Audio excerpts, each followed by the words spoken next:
কয়েকটা জিনিস পরিষ্কার করতে চাচ্ছি।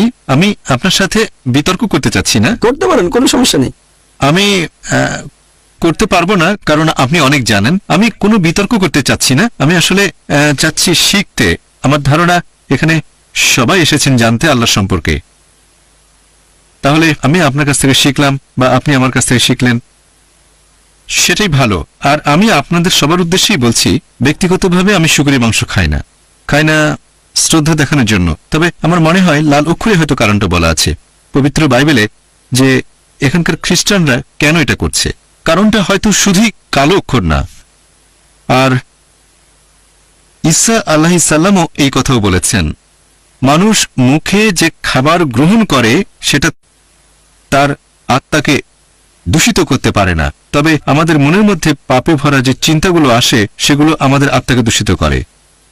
আর যেহেতু হযরত ঈসা আলাইহিস সালাম এই কথাগুলো বলেছেন, আমরা খ্রিস্টানরা মনে করি তিনি সব খাবারকে হালাল করেছেন। তোমরা যে খাবার খাও সেটা তোমাদের আত্মাকে দূষিত করতে পারে না।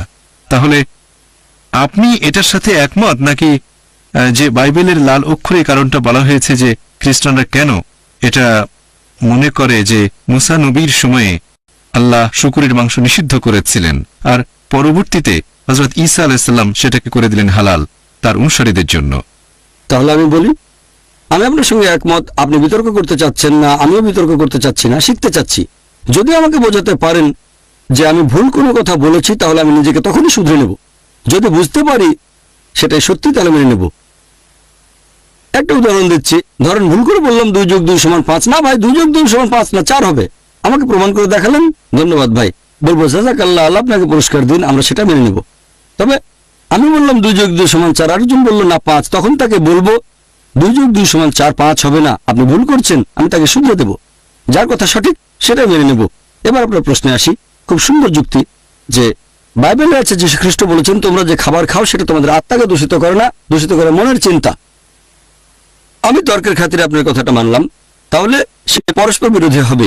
আগে যেটা বলেছিলাম, গসপেল অফ ম্যাথিউ অধ্যায় নম্বর 5 অনুচ্ছেদ 17 থেকে 20, ভেবো না আমি নবীগণের আইন বাতিল করতে এসেছি, এটা তাহলে ভুল। তার মানে যীশু খ্রিস্ট মিথ্যে কথা বলছেন। নাউজুবিল্লাহ, আল্লাহ ক্ষমা করুন, আমরা এ কথা মানি না। তিনি মিথ্যে বলতে পারেন না। যদি আপনি আইনের সামান্য অংশ লঙ্ঘন করেন, আইন কি? শুকরের মাংস খাবেন না। যখন এরকম দুটো বক্তব্য থাকবে, আমরা দুটোই মেনে চলার চেষ্টা করব। তার মানে অন্যান্য যেসব খাবার খাচ্ছেন সমস্যা নেই, তবে শুকরের মাংস খাবেন না। কেন? কারণ গসপেল অফ ম্যাথিউ অধ্যায় 5 অনুচ্ছেদ 17 থেকে 20 বলা হয়েছে আইনের সামান্য ক্ষুদ্রতম অংশ লঙ্ঘন করা যাবে না। একই কথা আছে কোরআনে। কোরআনের উপর অনেক আয়াত আছে যেখানে বলা হয়েছে যে এই খাবারগুলো হারাম।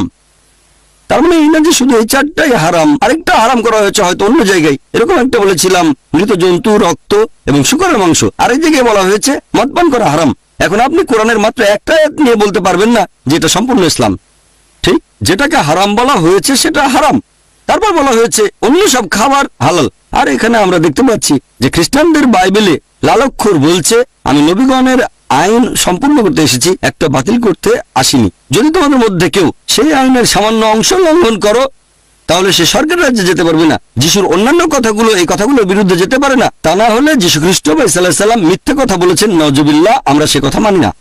তাহলে আমরা যীশু খ্রিস্টকে নিচে নামিয়ে দিয়ে পল বা পিটারকে উপরে তুলব না, না করা যাবে না, এটাই আইন।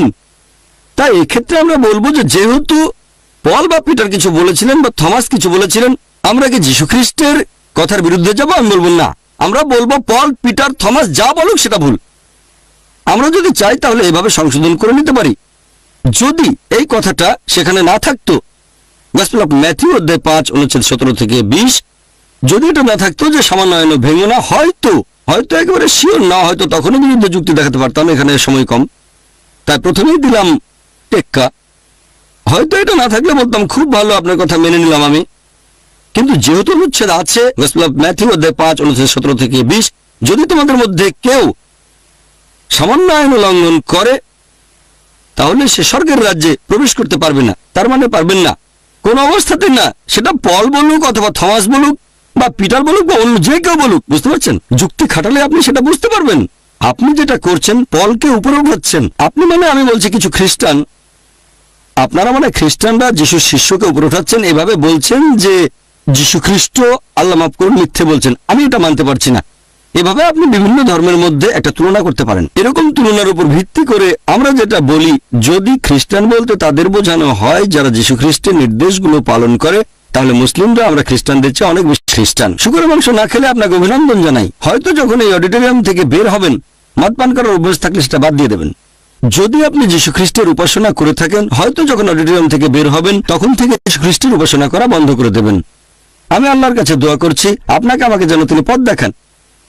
শুনে খুব ভালো লেগেছে যে অডিটোরিয়ামে আসার আগে আপনি শুকর মাংস খাননি। হয়তো আমার লেকচার শোনার পরে মদ পানের অভ্যেস থাকলে সেটাও বাদ দিয়ে দেবেন।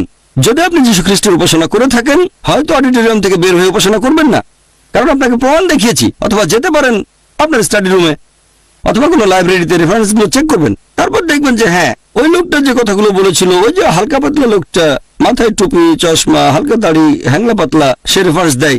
লোকটা যা বলেছিল তা ঠিক। আজকে থেকে যীশু খ্রিস্টের উপাসনা করবো না, তারপরও তাকে শ্রদ্ধা করব, তাকে ভালোবাসবো, তাকে সম্মান করব। আমি পড়ে দেখবো বাইবেল, যেখানে আছে পরবর্তীতে একজন নবী আসবেন, তার নাম হবে নবী মোহাম্মদ সাল্লাল্লাহু আলাইহি সাল্লাম। আমি সেই বই পড়ে দেখবো। এভাবে আমরা সবাই সত্যের কাছাকাছি আসবো। আল্লাহর কাছে দোয়া করছি আপনাকে আমাকে যেন তিনি পথ দেখান। আশা করি উত্তরটা পেয়েছেন। আপনাকে অনেক ধন্যবাদ। আপনাকেও ধন্যবাদ। হ্যাঁ, ওনাকে দুটো ভিসিডি দিয়ে দেন। এই সিডিগুলো দেখবেন ভাই, দুটো ভিসিডি। একটা হচ্ছে আমার লেকচার খ্রিস্টান ধর্ম ও ইসলামের মধ্যে সাদৃশ্য, সেখানে রেফারেন্সগুলো পাবেন। সবাই তো মনে রাখতে পারে না। হ্যাঁ ভাই বলেন। কোনো ব্যাপারে প্রশ্ন থাকলে পরে জিজ্ঞাসা করব। অবশ্যই অবশ্যই জিজ্ঞেস করবেন। ওয়া আখিরি দাওয়ানা আলহামদুলিল্লাহি রাব্বিল আলামিন।